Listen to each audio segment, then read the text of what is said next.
Et au 26e jour de la guerre entre Israël et le Hamas, 40 ambulances égyptiennes sont entrées hier dans la bande de Gaza par le poste frontière de Rafah pour transporter un grand nombre de Palestiniens blessés lors des attaques israéliennes en cours, tandis que le premier groupe de doubles nationaux a été autorisé à sortir par le poste frontière égyptien. À noter que le poste frontière de Rafah est le seul point de passage terrestre vers la bande de Gaza qui n'est pas soumis à Israël. Nous a rejoint par téléphone notre invité, Dr Mahmoud Sabet, professeur d'histoire politique. Bonjour monsieur. Bonjour. Alors voilà, donc nous sommes déjà au 26e jour de cette guerre sanglante entre Israël et le Hamas. Hier, nous avons franchi un nouveau pas, une nouvelle étape dans cette guerre, c'est-à-dire que jusqu'ici, l'Égypte refusait de faire entrer les Palestiniens dans le Sinaï. C'était une demande qui a été formulée par nombre de pays, mais l'Égypte avait une position claire. Non seulement le fait de faire entrer ces Palestiniens allait faire justement oublier cette solution à deux États et l'idée d'un État palestinien. Vous, qu'est-ce que vous en pensez justement de cette étape et est-ce que nous devrions avoir peur de cette étape? Oui, bien sûr. Actuellement, le plan israélien, c'est d'essayer d'enlever tout Palestinien de l'État palestinien, aujourd'hui Israël, et que Israël sera seulement un État juif. Alors, bien sûr, c'est pas un accord, il y aura toujours un problème s'ils font ça. Actuellement, il y a plusieurs décisions par les Nations Unies là-dessus qui ont été jusqu'aujourd'hui ignorées par l'État d'Israël. Alors, en plus, est-ce que c'est toujours possible d'avoir un État, deux États, ça veut dire l'État d'Israël et un autre État palestinien aujourd'hui, avec que après tout les territoires palestiniens qui ont été pris en 1967, ils ont été plus ou moins presque tous colonisés par des coloniales israéliens. Alors, ce ne sera pas très facile de trouver une solution là-dessus. Mais une solution doit être trouvée, après tout, parce que ça ne fait que ce sera répété sans arrêt jusqu'au moment qu'il y a une solution. Et c'est ça vraiment la situation dont nous sommes. Une des raisons qu'on a fait un échange, c'est parce que ils ont donné l'accord de laisser rentrer des vivres à Gaza. Et à ce moment-là, on a donné permission à les Palestiniens de double nationalité et aussi des étrangers qui étaient coincés à Gaza de sortir. Alors, je me souviens que lors d'un de nos premiers échanges au début de cette guerre, vous étiez justement en train d'avertir que une des issues, des trois issues qu'on a de cette guerre, c'est effectivement que la population se replie et parte, s'exile complètement dans d'autres pays. Et nous sommes en train de voir ce scénario-là. Même en Cisjordanie, où normalement la situation est beaucoup plus calme, on voit qu'Israël continue à frapper même la Cisjordanie. Ah oui, oui, absolument. Ils ont donné plus ou moins permission aux colonies, des civils même, qui sont les colons en Cisjordanie, de commencer à persécuter les Palestiniens, les arrêter, les tuer, prendre leurs terres à force, etc., etc. C'est un scandale, c'est vraiment épouvantable ce qui se passe. Bah justement, quelles sont les limites de ce qui se passe? Parce que là, on voit en fait, il y a pas de limite à Israël. Israël a carte blanche dans tout. On voit ces horreurs qui malheureusement ne sont pas diffusées partout même. On les voit uniquement dans les chaînes arabes ou dans les chaînes qui sont pour, j'ai pas envie de dire pro-palestiniens, mais qui sont contre anti-Occident, on va dire, comme la Russie, la Chine. Mais sinon, en Occident, on n'a pas les mêmes images. On a l'impression qu'il y a deux mondes différents, en fait. Oui, mais quand même, il y a des énormes démonstrations à l'Occident sur ce sujet, même aux États-Unis, par des Juifs eux-mêmes. C'est vrai. c'est parce qu'ils savent très très bien que ce qu'Israël fait, ce n'est pas du tout dans sa sécurité, mais au contraire. Il y aura une autre génération de extrémistes qui vont sortir de cet épisode. Alors, pour les États-Unis et pour Israël même. Et c'est ça le grand danger. Et en plus, actuellement, ils comprennent ça très très bien en Europe et aussi aux États-Unis, mais pas au même niveau. Mais c'est un peu l'Internet parce qu'aujourd'hui, il y a vraiment les gens se sont éduqués sur ce sujet. Ce n'est plus le passé où les renseignements sur cette crise ont été très limités. Aujourd'hui, ce n'est plus le cas. Si on veut trouver et chercher des opinions là-dessus, des opinions ouvertes, ils sont là. C'est vrai, hormis la France qui interdit clairement les manifestations pro-palestiniennes, on voit qu'il y a de grandes manifestations, que ce soit aux États-Unis ou à New York, comme vous l'avez mentionné dans la grande gare de New York. Nous l'avons vu également en Angleterre, on le voit un petit peu partout dans le monde. Est-ce que cette masse humaine, cette population qui descend pour condamner ces attaques ont un réel poids ? C'est absolument la situation. C'est que chaque jour qui passe, il y a des pertes palestiniennes. Et d'attendre ce que les Nations Unies vont faire, même que Israël et les États-Unis sont en train de perdre la guerre d'opinion et la guerre acharnée jusqu'à maintenant du média et aussi celle de la diplomatie. Après tout, il y a plusieurs pays en Amérique latine qui ont cassé leur lien diplomatique avec l'État d'Israël. Et moi, je trouve ça incroyable, tout ça, c'est complètement nouveau. Mais ça prend du temps.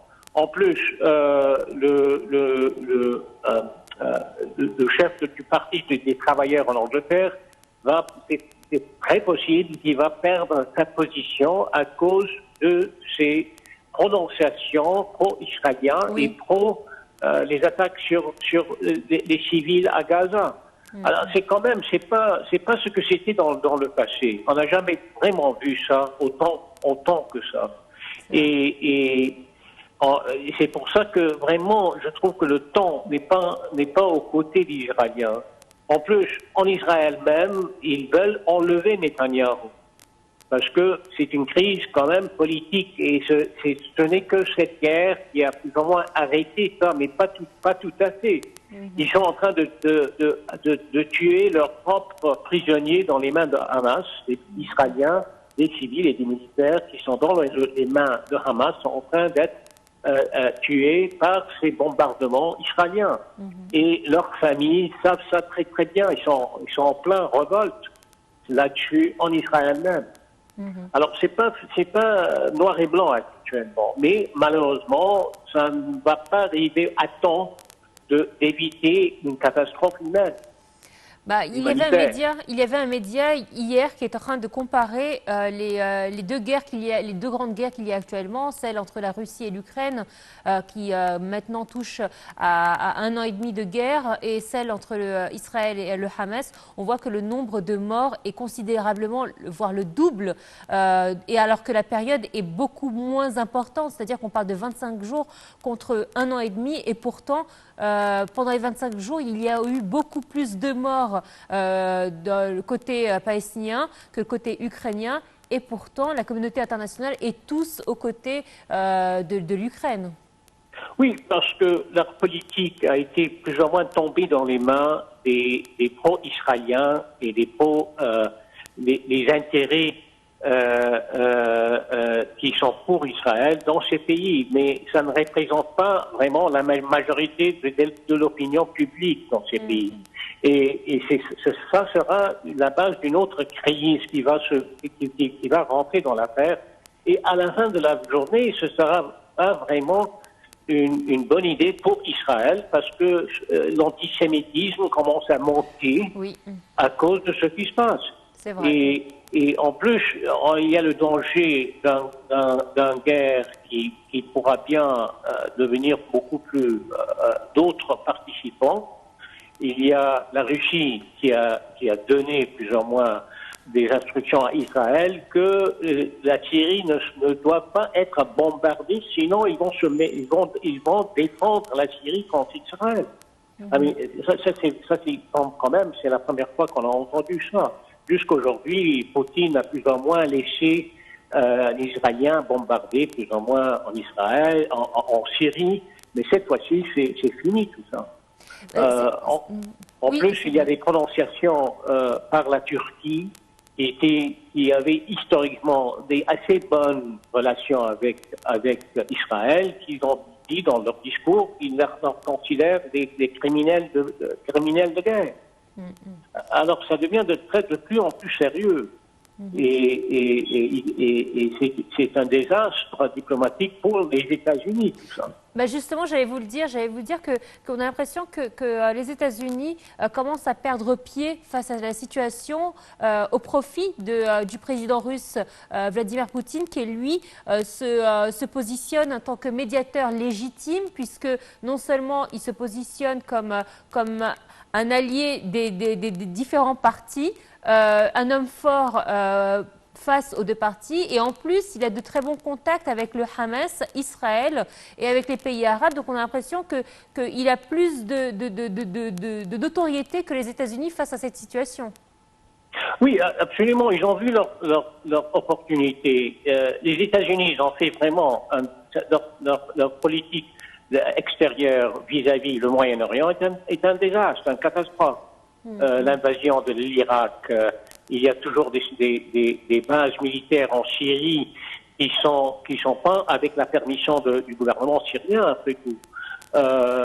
Tout ça, la Russie veut bien voir la fin de l'influence des Américains dans le Moyen-Orient. Et les Américains sont en train de faire le travail pour les Russes. C'est vraiment incroyable, tout ça. Et nous, dans cette situation, que pensez-vous de la position de l'Égypte dans tout ça? La position d'Égypte, c'est bien sûr pour faire quelque chose dans le plan humanitaire. Il y a un danger que Israël va prendre le Gaza et ils vont mettre dehors toute la population palestinienne au bout du fusil. Alors, qu'est-ce qu'on va faire à ce moment-là? C'est ça le danger, parce qu'on sera face à face à un désastre humanitaire et ce sera notre faute. Parce qu'on n'a pas accepté tous ces gens qui si on les accepte pas, seront massacrés par l'État d'Israël. Alors, il faut éviter ça et trouver un moyen d'avoir ou un cessez-le-feu ou commencer à prendre un peu des mesures sécuritaires plus sérieuses. Dans le sens que de faire comprendre pour Israël que ce pas-là aura des circonstances très sérieuses de notre part. Moi, je pense qu'à ce moment-là, le langage diplomatique n'a pas l'air que ça arrive.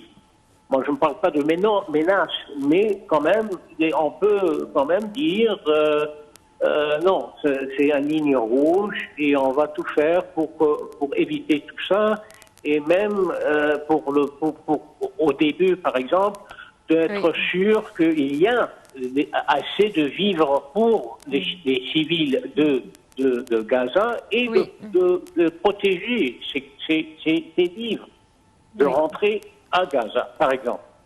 Docteur Mahmoud Sabet, merci à vous d'avoir été des nôtres ce matin. Je rappelle que vous êtes professeur d'histoire politique. Merci à vous d'avoir fait le point de cette 26e journée de guerre entre Israël et le Hamas. Voilà, c'est ainsi donc que prend fin cette édition de Bonjour Égypte. Nos programmes se poursuivent jusqu'à 13h. Merci à vous de votre fidélité. À très bientôt.